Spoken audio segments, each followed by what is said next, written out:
Hi, my name is Jessica Pinkston, and I run an event company in Washington, D.C. called The Secret Life of Daydreams. And today I'm going to answer the web's most asked questions about event planners and event planning. Let's get started.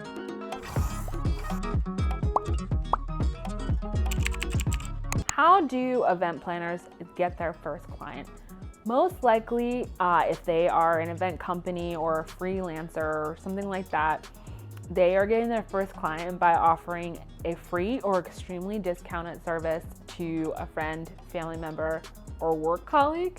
And you do that because you want to get experience, you want to understand what your process is, you want to understand what working freelance or on your own or something like that is like, and you're not quite sure what to charge or how to structure your pay fee. So yeah, most likely that's how you're getting your first client. And then as you grow through the process and you understand what you're offering, then you're able to build up your clientele, and you're able to adjust your pricing to be paid what you should be paid.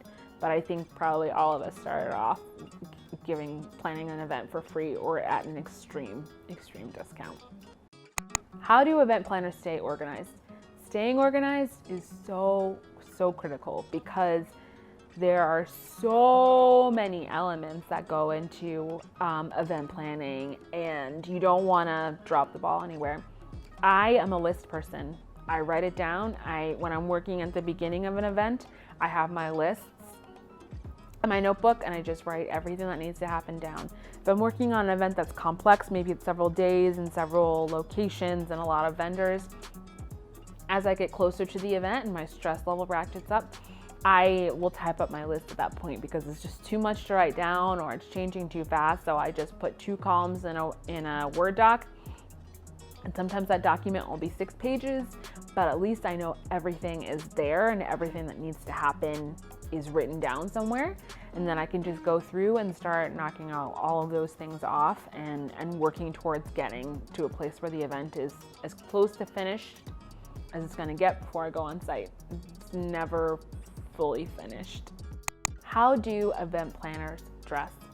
Well, I have really changed and evolved on how I feel about this. If you had asked me about this when I first started as an intern, I'd say that you wear black, and you have if you're doing a big event, you have your radio and you have your BlackBerry and you have your big binder with all of your orders on it, and you just, for the most part, fade into the background and are aware and present in case someone needs you, but you just kind of just step back.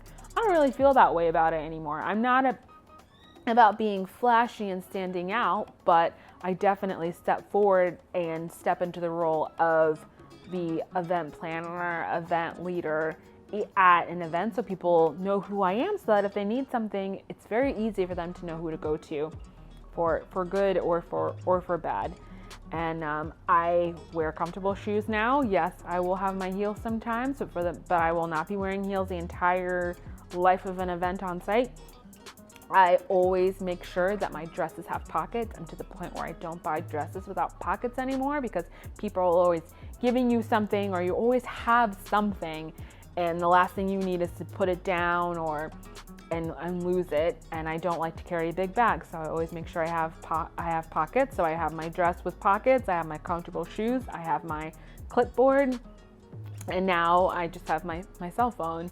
And we will frantically be texting each other in the middle of events when we can't talk because of sound. It's too noisy or someone's speaking, and we've kind of gotten rid of the radio. It was duplicative after a while. But ask me in 7 years, in 13 years, and I might say that I wear, a fuchsia dress and a big hat. I don't know. Do event planners travel? Yes, they can. I absolutely have traveled a lot in my career. When I started, I had seen 8 states and hadn't left the country. And then because of my work, I have seen 36 states and have definitely left the country and done events all around the world. And to me, it was one of my favorite elements of event planning, of going to a city and learning that new city and learning the people there and the venues and finding really good places to eat, because I love eating, and just the experiences that I had with my team in these other cities, to where this day when I go back, I still have those fond memories of working on an event in that city. It's something that I really love doing. What are event planners responsible for? In my mind, an event is like a ship, a big, massive ship, and an event planner is the captain of that ship. So that means beyond keeping the ship going in the right direction, you have to have the foresight to know where you're going and how you're going to navigate to where you're going.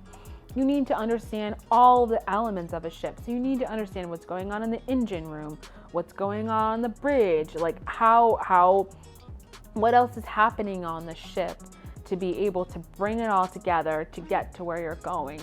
So an event planner, depending on how they're working, what capacity, whether they're a contractor or a freelancer, or they're on an event team, maybe you're working on one part of an event. Maybe you're working on all of the food and you have a multi-day event, and so you're responsible for working on all of the food.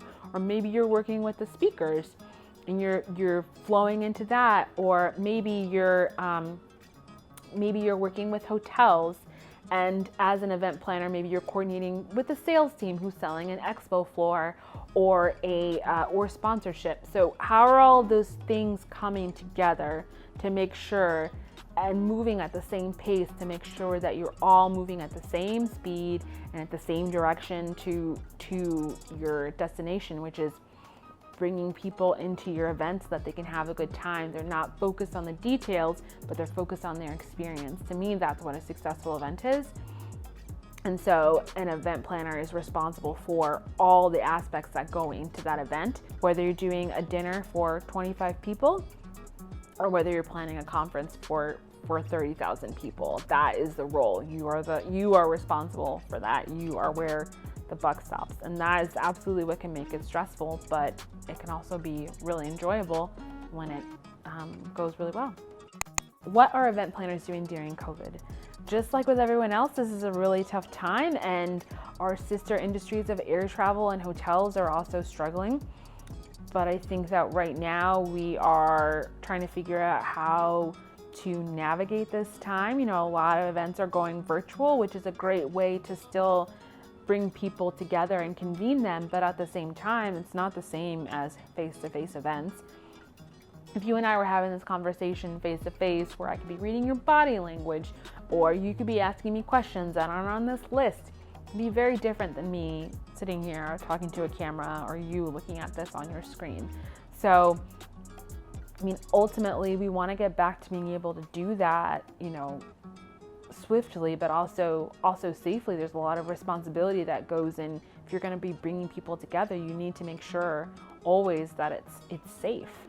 And right now, we're still trying to navigate what that looks like, what it could look like for this industry that we all love. As stressful and as intense as event planning is, it's this like extremely amazing thing, an extremely stressful thing.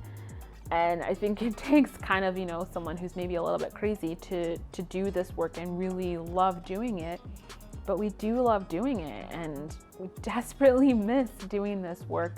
So right now, we're just trying to figure out what this is going to look like when we get on the other side of this, and how we can be supporting each other in this awesome community that we have of everyone who works on the life of an event.